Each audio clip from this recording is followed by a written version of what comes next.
আর ভয় না করার মূলত কারণ রাজনৈতিক সচেতনার অভাব। তো শ্রদ্ধাভাজন রাইস তথা মোর সক্রিয় গুরুবৃন্দ আপনাকে আমি অনুরোধ করে অল্প রাজনীতিক হিসাবে স্টাডি করা, সচেতন হও। আমার কাক ভোট দিবা নাকবে, কাক ভোট দিবা না নাকি। আরও আমার এই যে শিক্ষার দিশত আমার জরুলা। আজি আমার ফট করে যদি কিবা একটা প্রেসিডেন্ট সেক্রেটারি বা ওই ধরনের ভাল মানুষ যদি শিক্ষিত হন যায়, ফট করে আমার আনসার পাওয়া না যায়। তো যার জন্য আমার বাপ মা যি কৰি গেল বা যিখিনি কৰিছে, যার জন্য আমার আজি এই টেবিলত এই প্লেটফর্মত, কিন্তু আমার চাওয়াগিলাক উঠি আসা জেনারেশনক যাতে ইয়াত থাকি ভাল প্লেটফর্ম দিবার পারি তার ব্যবস্থাটা কিন্তু আজি থাকি আমায় করিবা লাগবে, আমায় করিবা লাগবে। নহলে আজি যিখিনি আমার অবস্থাত আছে ইয়াত থেকে আমার চরম মানে বেয়া পর্যায়ে যাবার নাগা হবে। তো শিক্ষা দিশত, আর্থিক দিশত আর রাজনৈতিকভাবে সবাই সচেতন হও, নহলে আগন্তুক দিনত আমার কিন্তু খুব ভয়ঙ্কর দিন আসিয়া আছে। কেএসটিসির সবাই সক্রিয় হিসাবে কাম করো। কেএসটিসির বিকল্প আর কোনো দেখা না যায়, কারণ কেএসটিসির লিডার ডিএল কোচ আর জীবন সিংহ ইমাক এই জন্যে আমরা শ্রদ্ধা সম্মান তথা নিষ্ঠা আর মানে বিশ্বাস এই জন্য রাখিবার থাকিবে, যেহেতু আমার নিজের পরিয়াল আত্মীয় স্বজন সবাইকে ত্যাগ করে জঙ্গলত যদি থাকি পায় জাতির জন্যে, তাহলে উমাক আমার এক নম্বর আইকনিক লিডার হিসেবে মানিবার নাগিবি। আর এই আইকনিক লিডার আগত রাখিয়া আমরা কাম কাজ লাভ করিবার নাগিবি। তো যি কি নহওক মই বেশি আর না কম।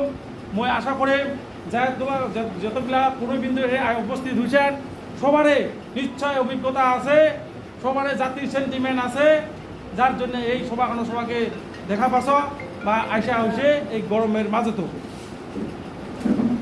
আজি আপনার এই যে আসছেন যে আইসার পরে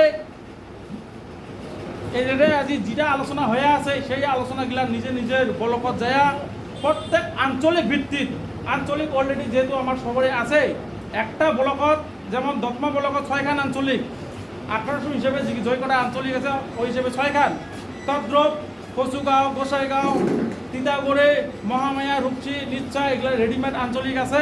সেই আঞ্চলিক ভিত্তিক নিশ্চয় আপনাগুলো আঞ্চলিক গঠন করো। পরের পর্যায়ে বুথ কমিটির যেটা অর্ডার আসবে আমার হাইকমান্ড থেকে বুথ কমিটি গঠন করা হবে।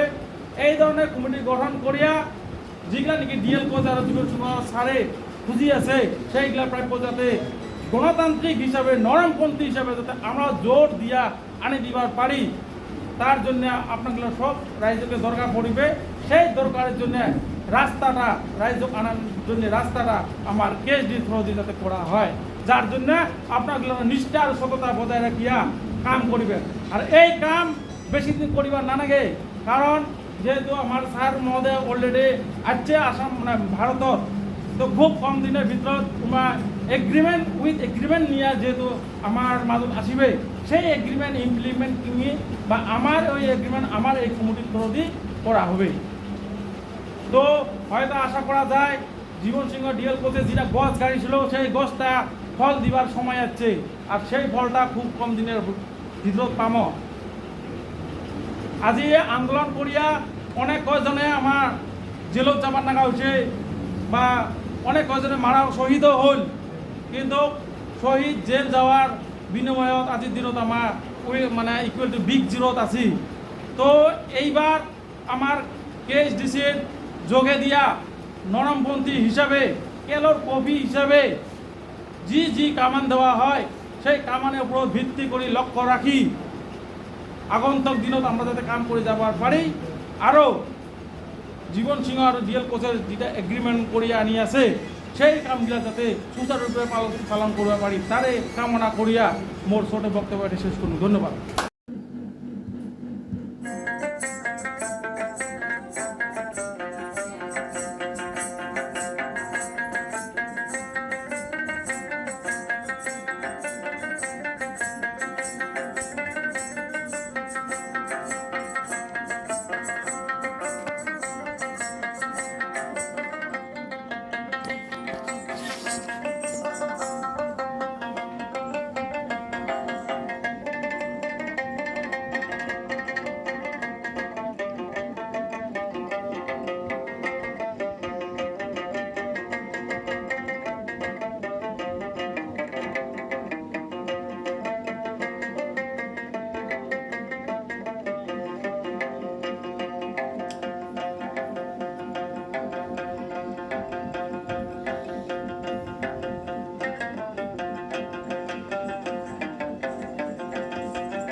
হাতত ধৰাটো, একটা ৰাজ্য গঠন কৰাটো, একটা কাউন্সিল গঠন কৰাটো কিন্তু নেতৃত্বই আৰু দুগুণ উৎসাহেৰে আৰু উচ্চ উৎসাহেৰে হয়তো কিবা এটা ক'ব পৰা এটা আৰু অদম্য সাহস মানে কি কৰিবা মানে সহযোগ কৰিব মানে হেৰি পাব আৰু অদম্য সাহস পাব আৰু চৰকাৰৰ লগত আৰু দুগুণ উৎসাহেৰে লাগি থকাৰ কাৰণে সাহস পাব যে এইখিনি তই কোনো ক্ষেত্ৰত তোমাকে ধন্যবাদ মই চেষ্টা কৰিম যিখিনি কৰে সহযোগ কৰিয়া সন্মানীয় মহাশয় তেখেতৰ বক্তব্যৰ বহুমূলীয়া বক্তব্যৰ কাৰণে ধন্যবাদ জনাইছোঁ।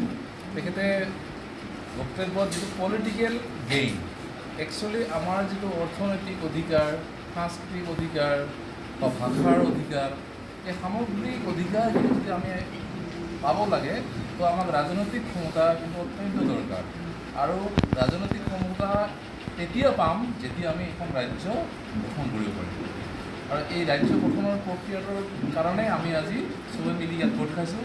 চবকে বহুত বহুত ধন্যবাদ, আপোনালোকে এই গৰমতো চবে সহযোগ কৰি আছে। কিন্তু ইয়াতে মই এটা আপোনালোকৰ ৰিকুৱেষ্ট